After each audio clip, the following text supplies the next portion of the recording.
Assalamualaikum warahmatullahi wabarakatuh. Perkenalkan, nama saya Iksayul Faiza. Nama saya Wulan Suryani. Kami dari kelompok 11 ingin menjelaskan tentang distribusi probabilitas kontinu. Distribusi probabilitas kontinu. Variabel kontinu adalah salah satu variabel yang dapat memiliki nilai pecahan di dalam range tersebut. Nilai distribusi kontinu dinyatakan dalam bentuk fungsi matematis dan digambarkan dalam bentuk kurva. Selanjutnya, distribusi normal. Distribusi normal sendiri memiliki banyak bentuk berbeda-beda tergantung pada nilai parameternya. Meski distribusi normal standar ada pada kasus khusus dari distribusi normal, di mana meannya 0 dan deviasi standarnya adalah 1. Distribusi ini juga dikenal sebagai distribusi Z. Nilai pada distribusi normal standar dikenal juga sebagai skor standar atau skor Z. Skor standar yang mewakili jumlah deviasi standar pada bagian bawah atau atas atau di bawah rata-rata penurunan observasi tertentu. Misalnya, pada skor standar 1,5 yang menunjukkan bahwa observasi ada pada 1,5 deviasi standar di atas mean. Di sisi lain, skor negatif mewakili nilai di bawah rata-rata dengan rata-rata skor Z 0. Seberapa penting distribusi normal dalam statistika? Distribusi normal dalam statistika sangat penting karena dapat meningkatkan objektivitas penilaian. Hal ini sangat membantu dalam menempatkan anggota-anggota yang paling tepat untuk suatu kelompok tertentu dan dapat menghindari terjadinya bias atau penilaian yang condong pada satu kategori saja.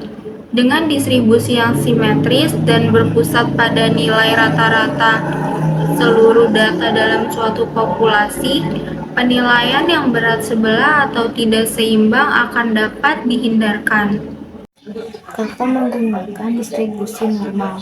Distribusi normal banyak digunakan dalam berbagai bidang statistika. Misalnya, distribusi sampling rata-rata akan mendekati normal, meski distribusi populasi yang diambil tidak berdistribusi normal. Apa aja sih ciri-ciri probabilitas distribusi normal? Di sini ciri-ciri distribusi probabilitas normal yang pertama adalah distribusi probabilitas sernal, berbentuk lonceng dan memiliki puncak tunggal di tengah distribusi rata-rata. Tengah rata-rata itu median dan modus adalah sama dan terletak di tengah distribusi. Dan yang kedua adalah distribusi probabilitas normal, simetris nominal rata-rata jika kita memotong kurva normal secara tegak pada nilai tengahnya. Kedua, bagiannya akan menjadi bayangan cermin.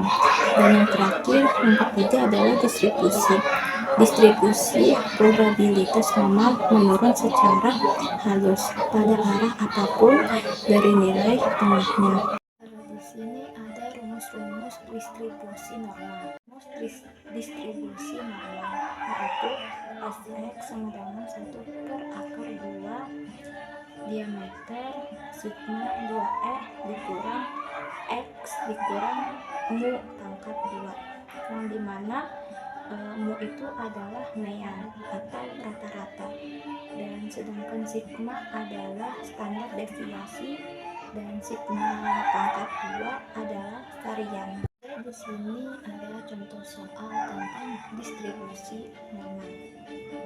Soalnya adalah tinggi badan pria dewasa di suatu negara berdistribusi normal dengan rata-rata mu sama dengan 170 cm dan standar deviasinya adalah 6 cm.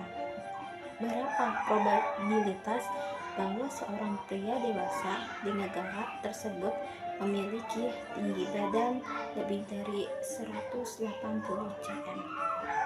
dan dijawab adalah probabilitas bahwa seorang pria dewasa memiliki tinggi badan lebih dari 180 cm adalah rumusnya Z sama dengan X dikurang mu per sigma sama dengan 180 dikurang 170 per 6 sama dengan 10 per 6, hasilnya adalah 1,67.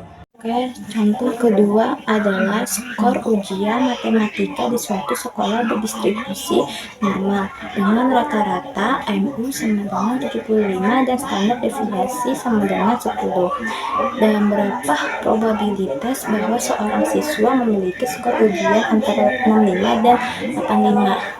Dan jawabannya adalah standarisasi nilai X ke dalam nilai Z, yaitu yang pertama adalah Z1 sama dengan 65 dikurang 75 per 10 sama dengan min 1, dan yang kedua Z kedua itu sama dengan 85 dikurang 75 per 10 sama dengan 1. Dengan menggunakan tabel distribusi norma standar atau kalkulator, kita dapat menemukan min 1 lebih kecil, Z lebih kecil 1. Dan yang terakhir adalah kesimpulan. Nah, kesimpulan dari distribusi normal yaitu mode probabilitas yang sangat penting dan banyak digunakan karena banyak fenomena alam dan sosial yang mendekati distribusi ini, terutama ketika ukuran sampel cukup besar. Memahami distribusi normal membantu dalam analisis data, interpretasi hasil statistik, dan pembuatan keputusan berdasarkan data.